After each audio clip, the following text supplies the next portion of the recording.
Terus kalian pecinta Rasulullah, katanya pembela Rasulullah, pembela Islam. Dari kalangan kalian mengobok-ngobok, menistakan Rasulullah, kalian nggak ngapa-ngapain. Kalian bela mati-matian. Contoh si Bahar, suruh bongkar makam Nabi. Bongkar makam Nabi, ambil darahnya. Itu sadis sekali pernyataan. Kalau ente cucu Rasulullah, nggak mungkin ngomong seperti itu. Na'udzubillahi min dzalik. Tidak merasa memiliki, tidak merasa itu datuk kita, tidak merasa itu harus dihormati. Kurang ajar memang kalian, biadab. Kalau pakai sorban mirip siapa deh? Mirip iklan Indomie, Supermi dulu. Supermi, masih ingat kalian Supermi? Entah Supermi, entah Sarimi. Bentar ya, Icon. Kan katanya Icon, Sarimi. Sarimi.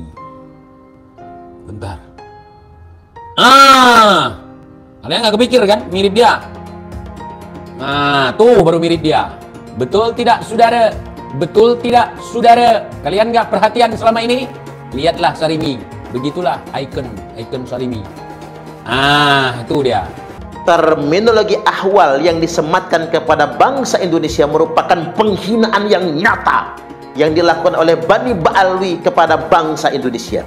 Maka menurut saya kaum ahwal, yakni bangsa Indonesia yang menjadi muhibbin, pecinta bagi kaum Ba'alwi, mencintai secara buta, mengagung-agungkan mereka, memuliakan mereka, bahkan sampai surga pun mereka gantungkan dengan Ba'alwi. Seakan-akan surga itu haknya kaum Ba'alwi.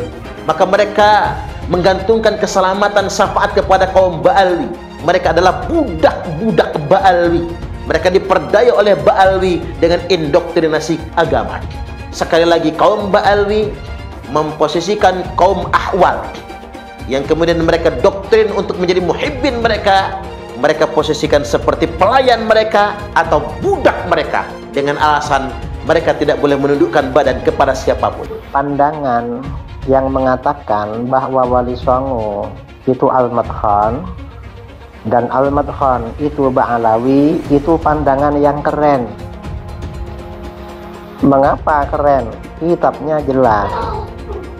Ada kitab jelas. Dan kitabnya level internasional, diakui di dunia internasional. Kalau yang mengatakan Wali Songo bukan Ba'alawi atau misalnya dari Al-Jailani, nggak ada kitabnya. Kitab, dan bukan cuma ini kitab yang menerangkan Wali Songo ya, kitabnya para ulama internasional yang keren-keren. Ini hanya salah satu aja. Nah, yang mengatakan Wali Songo dari Al-Jailani, mana ada kitab seperti ini? Nggak ada. Saya berpendapat bahwa gelar-gelar itu bid'ah sebenarnya. Tidak ada di agama. Gelar Gus, gelar Habib, gelar apa, tidak ada di agama. Turunnya siapapun kalau memang dia nggak ada harganya buat bangsa ini untuk apa? Kita tidak perlu nyebut-nyebut gelar kita, dan kita selama ini ditindas dengan sebutan-sebutan itu. Orang kemudian merasa rendah diri ketika berhadapan dengan orang yang punya gelar-gelar itu. Ini ternyata silsilahnya bohong. Habaib juga sekarang kan dipersoalkan silsilahnya. Labang ini dagang minyak, dagang obat, baik kok segini pengen jadi pahlawan. Kenapa? Kalau dikasih mic di mimbar Jumat, nanti disangkain dia lagi dagang obat. Nantinya dia kayak tukang obat, marah-marah di mimbar. Tukang obat ngeritik, hei mati, hei anjing, hei. Aduh, itu bukan akhlak Nusantara, dan kita tolak mereka untuk hadir di mimbar-mimbar Rasulullah yang ada di Indonesia. Agar apa? Agar kembali Islam yang diajarkan kepada anak cucu kita nanti, Islam Nusantara yang penuh dengan kesantunan, yang penuh dengan toleransi. Indonesia menempati peringkat ke-100 dari 179 yang rentan terjadinya konflik komunalistik. Kita pernah terjadi gitu oleh PKI, DITII, Permesta dan sebagainya. Ini merupakan suatu pengalaman bagi kita. Jangan sampai ini terjadi kembali. Jangan sampai ini terjadi. Di Timur Tengah hanya satu agama dan dua suku dan satu daratan. Bagaimana di Indonesia 6 agama, 17.000 pulau dan berapa ribu. Makanya saya ingin hadir karena berpegangan teguh kepada Pancasila dan Undang-Undang Dasar. Bahar bin Smith, Bahar, saya Andi Rompas. Urusan kamu belum selesai dengan saya. Gak usah pakai acting film-film begitu. Datang sini di Manado, datang sini di Ngana-Petana di sini. Kita tunggu. Jangan usah pakai cerita banyak supaya ada polisi di situ kan. Ya jelaslah polisi pisahin. Karena punya urusan sama kita belum selesai. Sesuai janji saya. Orang kelarkan Ngana secara adat. Jadi jangan kalian bikin istilah pribumi bangsat dalam tubuh saya bukan hanya mengalir darah Rasulullah. Saya punya ibu itu bukan Syarifah. Saya punya ibu darahnya adalah suku Batu, ada darah suku Buton, ada darah Minahasa, ada darah Flores. Saya punya abah punya nenek itu ada darah Ternate. Saya punya abah, punya kakek, punya ibu, itu ada darah Sangir Manganitu. Jadi ada 7 darah Indonesia Timur dalam tubuh saya. Jadi nggak usah mau pakai soal pribumi. Kalau bilang pribumi, saya juga pribumi. Jadi kalau kalian bilang usul habaib, nggak usah habaib yang lain. Datang aja ke kontestasi lagi. Kalau nggak pulang tinggal kepala, bukan saya bahagia lebih sedikit. Wassalamualaikum warahmatullahi wabarakatuh. Buat teman-teman yang selama ini ngajakin tes DNA, terus apalagi ya ngomongin kita nih keturunan palsu, yuk tes DNA yuk, gas yuk. Gimana sebutin tempatnya, waktunya, bayarin tapi lo yang ngomong gue palsu, sekarang lo yang bayarin ya. Gas, kapan, di mana, yuk lah kuy.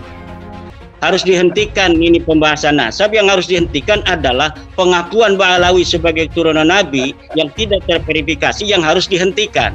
Karena secara kajian nasab dia terputus, secara kajian DNA dia bukan bangsa Arab Acan, dia bukan keturunan Bani Quraisy, dia bukan keturunan Bani Hashim, dia bukan keturunan Ba'alawi, dia bukan keturunan Nabi Muhammad. Ini yang harus dihentikan, pengakuan sepihak sebagai keturunan daripada Nabi besar Muhammad SAW.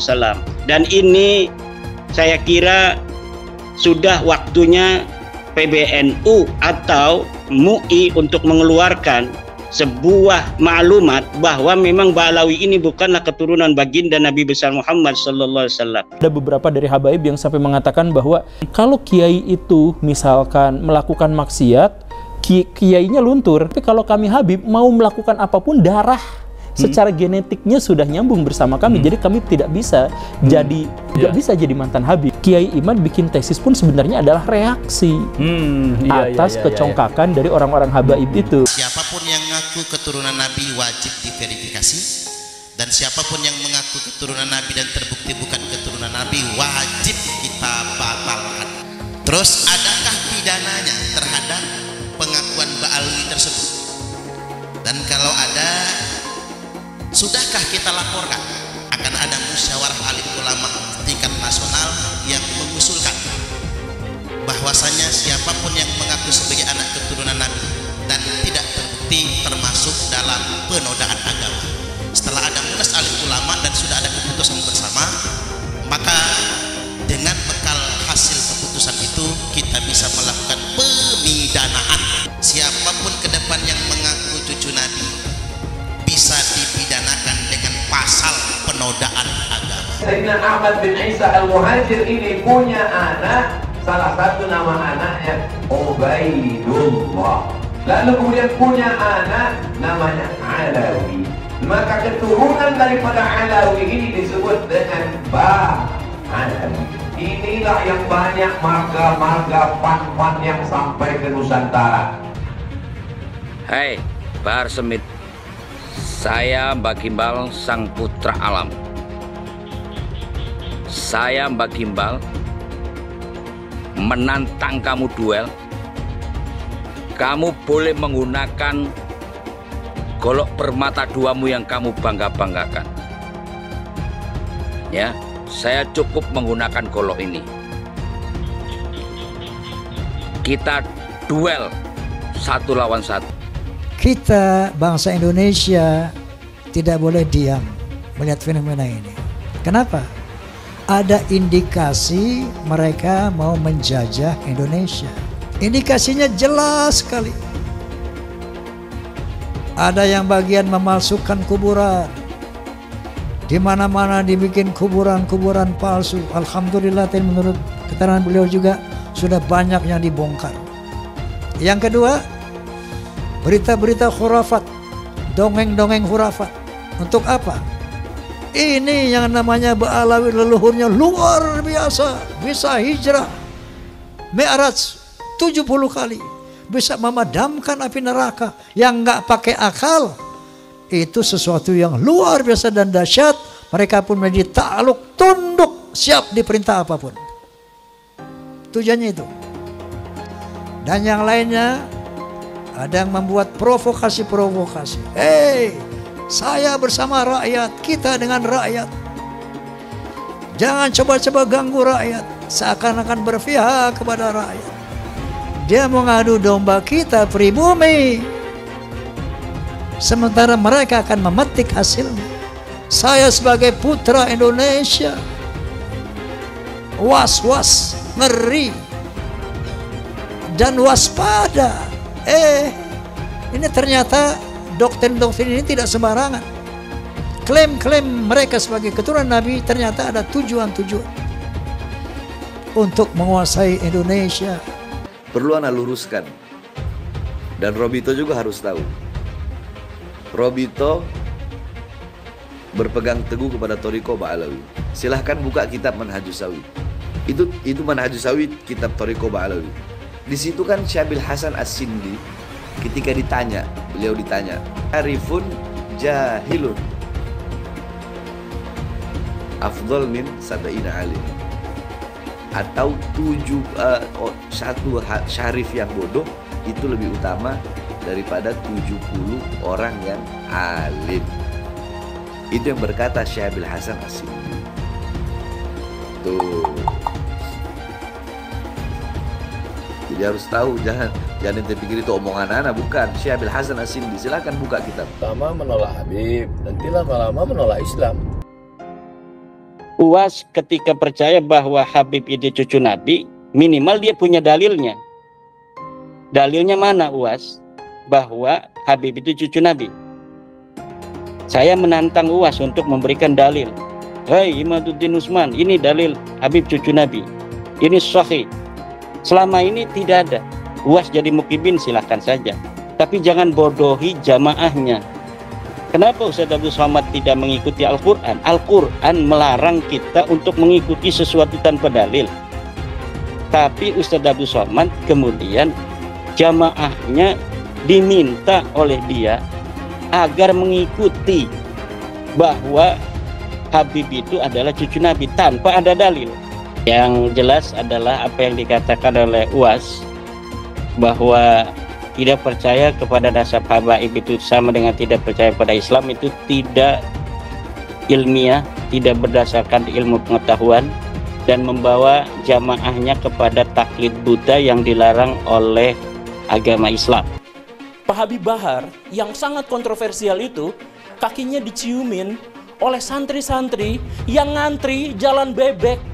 Sakit hati ketika melihat ada orang keturunan Yaman kemudian disujudi, diciumi kakinya oleh orang-orang pribumi pesek. Bayangkan kemudian ada ulama-ulama Nusantara yang harus cium tangan, cium kaki terhadap Habib-Habib yang berjejer duduk di sofa dengan begitu megahnya. Mereka marah, mereka sakit hati. Karena apa? Karena ada orang sujud di depan orang lain atas nama keturunan Nabi. Ada Habib yang mengatakan, bangsa ini bisa menjadi bangsa yang kuat, yang teguh, tidak kena bencana dan sebagainya karena mencintai para habaib. Para habaib, kan beliau Habib, Pak Novel Al-Idrus. Kemudian dikatakan, siapa yang berani mengkritik, mengkoreksi Habib, maka dia seperti iblis. Orang yang mengklaim sebagai keturunan Nabi tiba-tiba mengatakan kalau ada orang yang mengkoreksi habaib, maka mereka itu adalah iblis atau serupa dengan iblis. Pak Novel Al-Idrus, sorbannya kiai-kiai itu derajatnya ada di bawah kaki dari Habib. Bahkan ketika Habib itu penzina, tukang narkoba, tukang mabok. Habib terbodoh itu 70 kali lipat lebih mulia daripada kiai-kiai. Satu orang Habib yang bodoh lebih mulia daripada 70 kiai orang Jawa. Kan ngomong nggak bener itu. Habib walaupun zina, walaupun minum arak, pasti masuk surga. Walhasil mereka ini menganggap diri mereka super. Kiai-kiai Jawa yang bukan Habib di bawah mereka. Ini orang yang mengaku keturunannya ini mulutnya kotor banget. Karena ngakunya keturunannya Nabi Muhammad. Yang mengaku keturunannya mulutnya kotor, caci maki sana sini. Habib bodoh itu masih lebih utama daripada orang yang berilmu. Kenapa kaki Habib yang maksiat, yang nakal, yang kotor dibandingkan kepala kiai yang pakai sorban masih lebih mulia telapak kaki Habib yang maksiat tersebut? Satu kaki Habib itu lebih tinggi, lebih mulia dari 70 kepala kiai, kan gitu. Itu kan penghinaan, betul. Kalau orang tidak terhina dengan ini, saya kira tidak, rasa kebangsaannya rendah. Karena itu dinyatakan, harusnya ditegur lah. Habib itu meskipun mabuk, berzina, itu jangan dimarahi.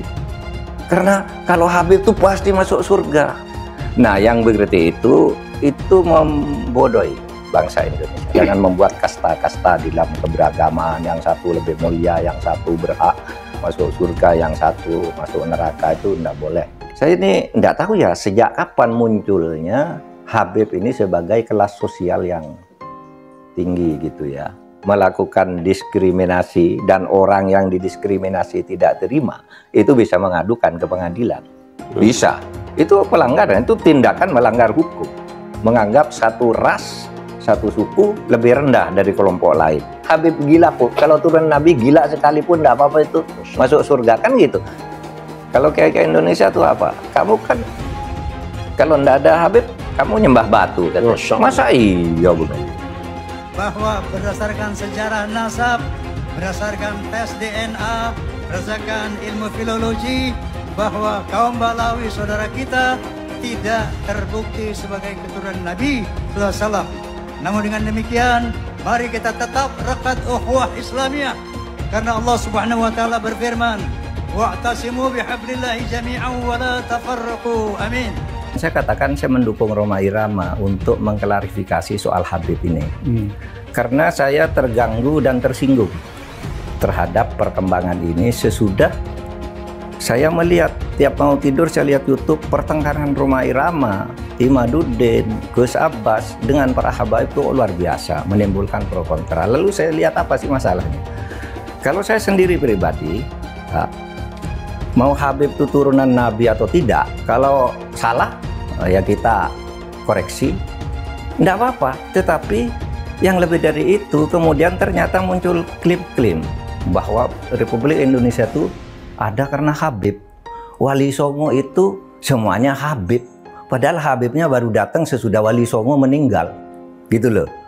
Lalu diklaim ini turunan Habib ini. Imam Bonjol coba dibilang itu Habib Sahabuddin. Itu dari mana? Kok Imam Bonjol Habib Sahabuddin gitu. Lalu ada hurufatnya bahwa kakek saya yang nama Mugaddam itu bisa membentak malaikat mungkar dan nakir katanya. Mengklaim-klaim begitu, dan orang yang tidak tahu, orang awam banyak yang percaya karena ini Habib yang ngomong, Habib benar. Lalu rasa cinta saya kepada negara ini menjadi luntur.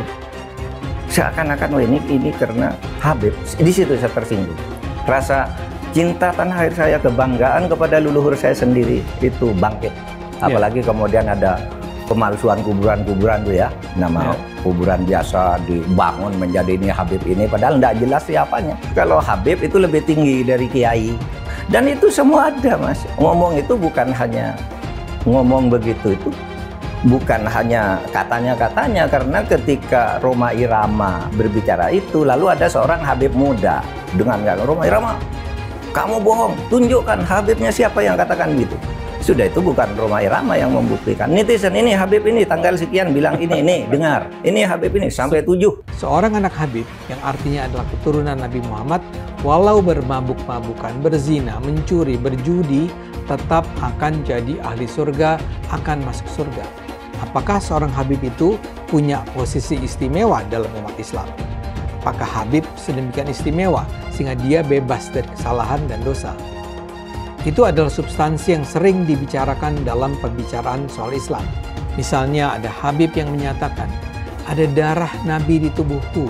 Jika kau menyakitiku, kau juga menyakiti Rasul.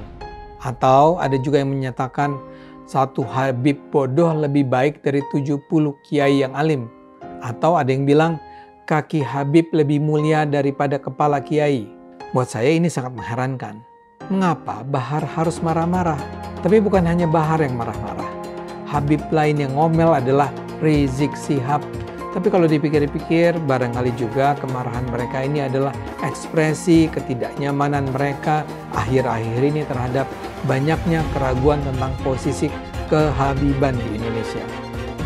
Beberapa tahun terakhir ini memang meluas pertanyaan-pertanyaan yang diajukan tentang apakah Habib itu memang sebuah posisi yang layak dihormati.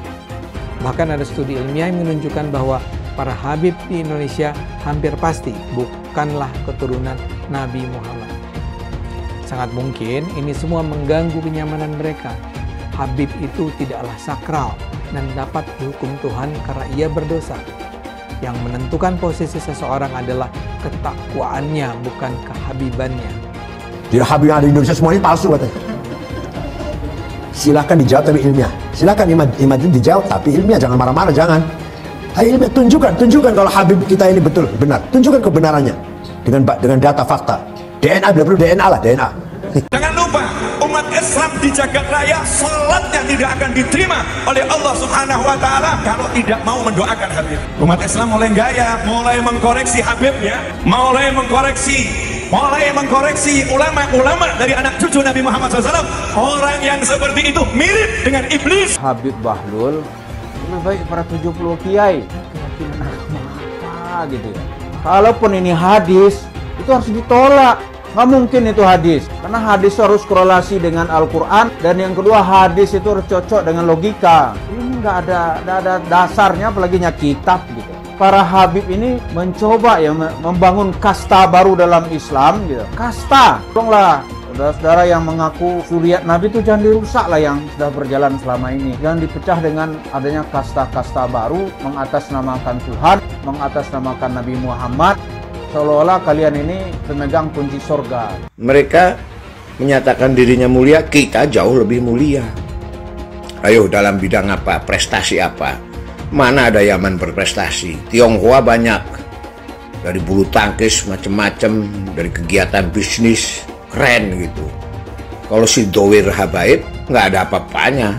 Makanya dia jualan nasab, karena kalah bersaing dengan pribumi dan Tionghoa.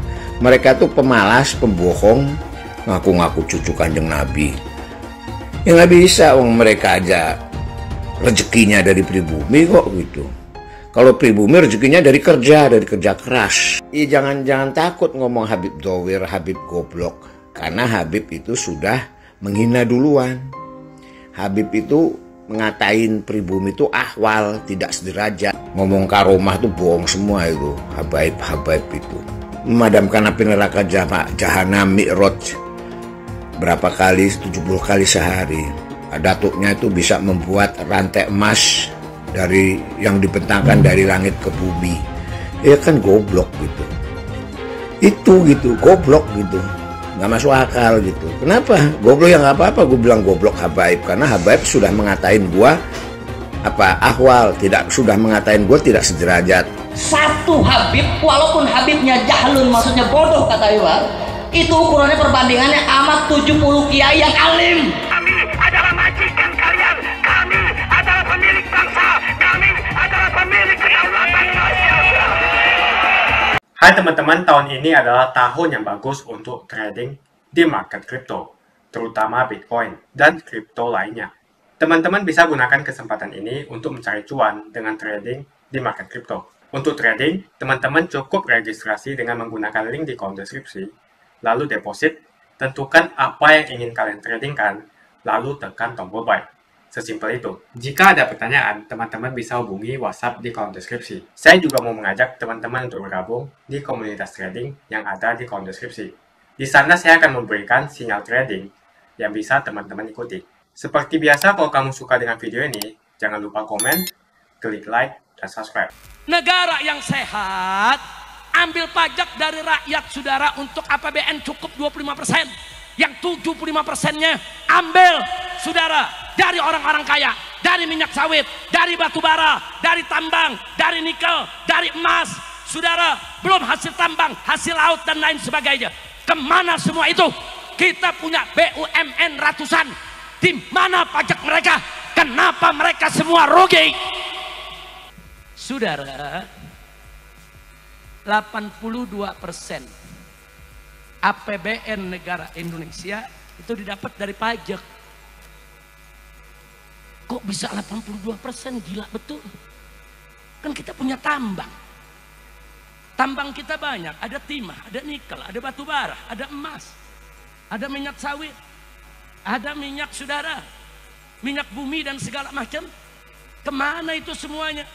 Kok sampai 82% hasil cekek rakyat dari pajak untuk membiayai negara 82%? Itu berarti negara kita tidak sehat. Jadi artinya pejabat di Indonesia lagi disuapin sama rakyat, saudara. Jadi Anda nih semua di sini nih, saudara, yang kalau beli baju kena PPN, masuk ke Indomaret, masuk ke Alfamaret kena PPN, makan di restoran kena PPN, Anda beli piki, Anda beli sendal, saudara, semua kena PPN, saudara. Jadi uang PPN Anda yang diambil tersebut semuanya buat ngempanin para koruptor, buat ngempanin tikus-tikus negara, saudara. Jadi artinya, saudara, sekarang kita pertanyakan, uang emas kemana? Uang tambang kemana? Uang nikel kemana? Uang batu bara kemana? Uang minyak, itu minyak bumi kemana? Saudara, nikel saja, saudara, sampai ada seorang ahli ekonomi mengatakan, saudara, satu tambang saja kalau dikelola dengan baik di Indonesia, saudara, maka bisa memberikan bangsa Indonesia setiap keluarga, saudara, dana bulanan 20 juta rupiah gratis. Itu satu tambang. Ini tambang kita banyak kemana? Korupsi baru satu tambang saja sudah 271 triliun. Biadab, kurang ajar. Ini baru satu korupsi nih 271 triliun. Tahu 271 triliun, saudara? Saya kasih gambaran aja, 271 triliun. Yang kemarin hukumannya cuma 6,5 tahun penjara. Saya mau tanya nih, kita dapat, saudara, 270 triliun, kita di penjara 6 tahun, mau gak? Mau gak? Kita masuk penjara rame-rame. Kacau tidak? 271 triliun, 6,5 tahun. Kacau tidak? Kacau tidak? Saya tanya, ridho atau tidak? Ridho atau tidak? Biarkan atau lawan? Takbir. Gila, 271 triliun. Maling ayam di penjara 1 tahun. Maling buah semangka di kebun di penjara 1 tahun. Ada nenek-nenek di Jawa Timur nyolong kayu 3 batang 1 tahun. Giliran 271 triliun 6 tahun setengah. Kacau tidak? Kacau tidak? Nah, jadi saudara, kalau korupsi seperti ini, saya tanya, merusak negara tidak? Merusak negara tidak? Koruptor dilindungi. 11 keturunan gak habis. Di penjara cuma 6 tahun.